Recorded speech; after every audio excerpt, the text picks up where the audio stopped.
नमस्कार, मैं मोहम्मद आसिफ और आप देख रहे हैं एसपीएन 9 न्यूज। इस वक्त मेरे साथ मौजूद हैं शाहजेब, आपका बहुत बहुत स्वागत है। हर जगह चुनाव को लेकर तैयारियां शुरू हो गई, चाहे वो 2024 का हो या फिर गुजरात का विधानसभा चुनाव हो। लेकिन वहीं उससे भी ज्यादा एक अहम रोल निभाता है, वो है बीएमसी का चुनाव जो महाराष्ट्र में होने वाला है।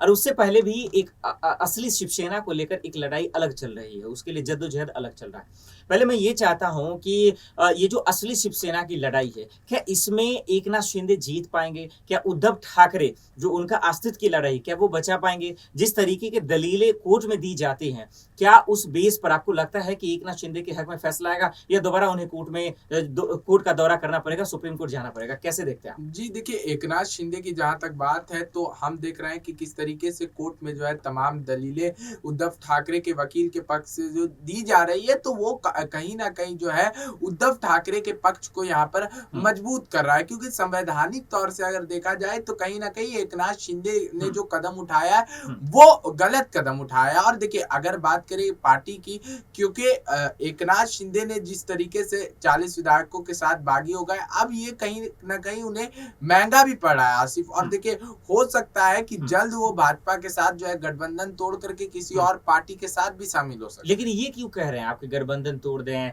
या बीजेपी से नाता तोड़ दें? ऐसा क्यों कह रहे हैं? ये तो एक तरफ कह रहे हैं कि भाई सबसे मजबूत सरकार है। पीछे के कई तथ्य देखिए, हाँ। एकनाथ शिंदे ने जो दगा की उद्धव ठाकरे को, उसके गिफ्ट में जो है भाजपा ने उन्हें मुख्यमंत्री का सेहरा तो पहना दिया। लेकिन अब उनकी स्थिति इस तरीके की बना दी गई है कि वहां उनके भी बागी विधायक और भाजपा के विधायक जो है बात बात पर तलवार निकालने लगते हैं। क्योंकि अभी देखिए कि वेदांता फॉक्सकॉन का जो इंडस्ट्री था वो गुजरात में शिफ्ट करा दिया गया, उसको लेकर के विपक्ष तो हमलावर है ही।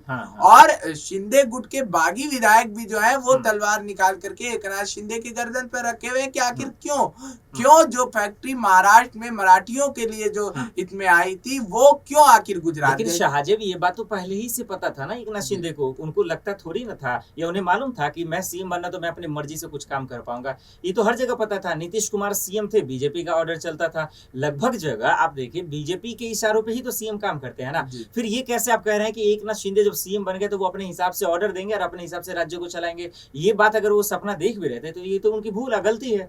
देखिए, अगर वो सपना देख रहे थे तो भूल और गलती तो इस वजह से मैं कह रहा हूँ ना कि अब भूल और गलती हो गई है, तो उसका पश्चाताप करने के लिए तो अब उन्हें किसी और पार्टी का दामन तो थामना होगा ना। क्योंकि भाजपा का इतिहास रहा है, जिस पार्टी के साथ सटी है उस पार्टी को पैरासाइट की तरह खाने का काम किया। और एकनाथ शिंदे भी अब जो है इस घटना फॉक्सकॉन, वेदांता फॉक्सकॉन का जो इंडस्ट्री वाला ये जो मामला, इसके बाद इस बात को कहीं ना कहीं एकनाथ शिंदे भी आंक चुके हैं कि मेरा राजनीतिक अस्तित्व जो है वहां पर धूमिल करने का काम भाजपा कर रही है, और अपने आप को मजबूत करने का जो है, मुख्य तौर पर अपने आप को मजबूत करने का काम। लेकिन इसमें बीजेपी गलत कैसे कर रही है शाहजेब? अब यहाँ देखिए, यहाँ भी उनके गठबंधन के साथ सरकार है, तो महाराष्ट्र का तरक्की हो या फिर गुजरात का तरक्की हो, इसमें बुराई क्या है? तरक्की तो देश का ही हो रहा है ना, बीजेपी की ही सरकार है ना। क्योंकि ये जो सब आप जो विधायक का कह रहे हैं उद्धव ठाकरे का दामन छोड़कर, तो पहले तो सूरत ही गए थे, फिर उसके बाद गुवाहाटी गए थे, तो तरक्की तो हो रहा है बीजेपी की ही राज का ना, बीजेपी की ही सरकार का ना।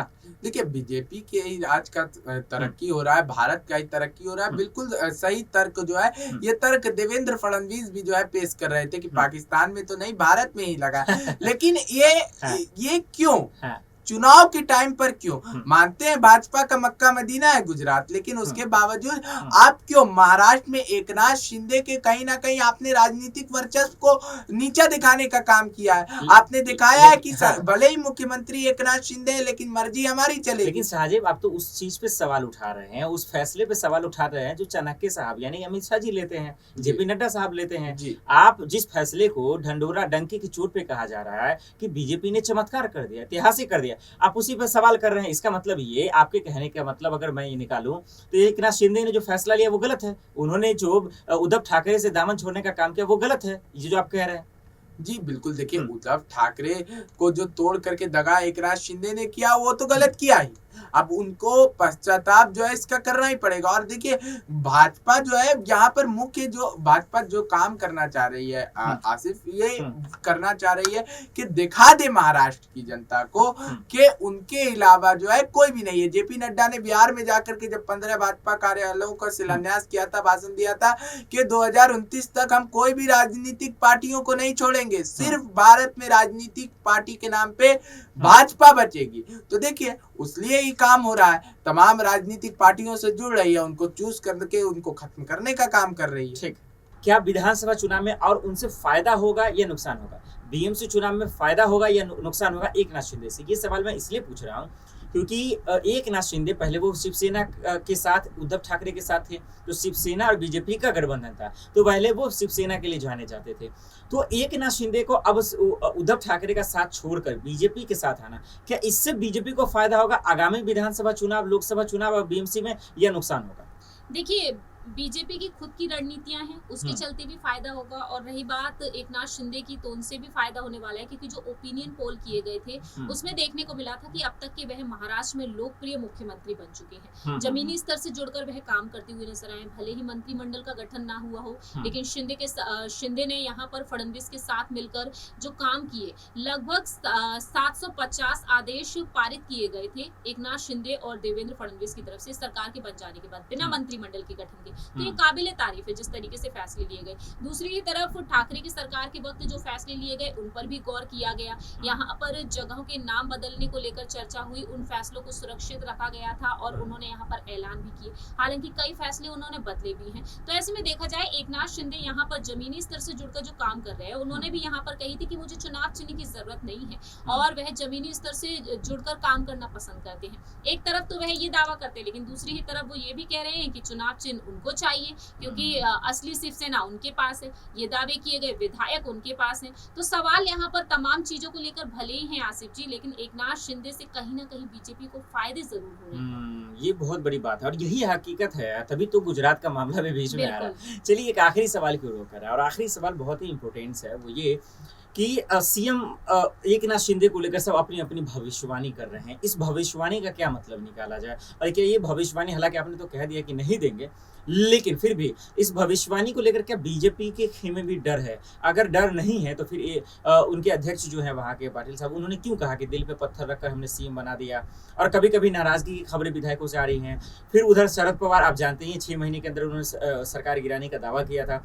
इन भविष्यवाणियों का क्या मतलब निकाला जाए? क्या ये बेबुनियाद है, गैर जिम्मेदाराना बयान है, या फिर इसका मतलब ये निकाला जाए कि भविष्य में कुछ कहा भी नहीं जा सकता? कैसे देख रही हैं आप? देखिए भविष्य में क्या होगा, जाहिर सी बात है हम उसके बारे में कुछ नहीं कह सकते, हम सिर्फ कयासों के आधार पर बात कर सकते हैं। जैसा कि आपने कहा कि बीजेपी के लिए यहाँ पर कितना बड़ा नुकसान हो सकता है, बिल्कुल हो सकता है। एकनाथ शिंदे को मुख्यमंत्री बनाया गया, आज जनता उन्हें पसंद कर रही है, तो जाहिर सी बात है यहाँ पर देवेंद्र फडणवीस को कुछ ऐसा भी करना पड़ेगा कि जनता उनको और ज्यादा पसंद करे। क्योंकि नवनीत राणा और रवि राणा ने एक बात कही थी कि देवेंद्र फडणवीस जब सत्ता में रहे थे, जब मुख्यमंत्री रहे थे, तो जनता उन दिनों को याद करती है, उद्धव ठाकरे की सरकार के वक्त। तो कहीं ना कहीं देवेंद्र फडणवीस ने भी काफी कुछ किया है, लेकिन आज के समय में देखा जाए तो नुकसान यहाँ पर बीजेपी को झेलना पड़ सकता है, बिल्कुल झेलना पड़ सकता है। जिस जगह पर पसंद किए जा रहे हो एकनाथ शिंदे, वहां पर भला बीजेपी को स्वीकार करने में थोड़ा जनता को समय भी लग सकता है, क्योंकि एक बड़ा बदलाव देखने को मिला है। रातों रात एक बड़ा फैसला, उद्धव ने जब इस्तीफा दिया तो वाकई में ये हैरान कर देने वाला था, और अब एकनाथ शिंदे अगर मुख्यमंत्री बन चुके हैं तो जनता उन्हें एक्सेप्ट कर रही है। तो जाहिर सी बात है आसिफ जी, भविष्य में क्या कुछ होगा वो तो हम भविष्य पर ही छोड़ते हैं, समय पर ही छोड़ते हैं, लेकिन आने वाले समय में देखना यही दिलचस्प होने वाला है कि सुप्रीम कोर्ट चुनाव आयोग का जो फैसला आएगा, उस फैसले के बाद एकनाथ शिंदे कितने बड़े बदलाव करते हैं। और इस पे लोगों की निगाहें बनी भी रहेंगी। वाकई में महाराष्ट्र का चुनाव जो आगामी है वो वाकई में दिलचस्प होने वाला है, और वो इसलिए क्योंकि उद्धव ठाकरे के हाथ में अब कुछ नहीं है, और वो अपना बदला लेने के लिए किस तरीके से उनको हराएंगे, इस पर लोगों की निगाहें बनी है। और देखना होगा कि सीएम पद पे वो बरकरार रहते हैं या फिर उन्हें इस्तीफा देना पड़ सकता है, जिस तरह की खबरें आ रही हैं। बहुत बहुत शुक्रिया प्रांशु जी हमें इन तमाम सवालों का जवाब देने के लिए। चलिए आज के लिए इतना ही, हम दोनों को दीजिए इजाजत, और आप देखते रहिए SPN9 न्यूज़।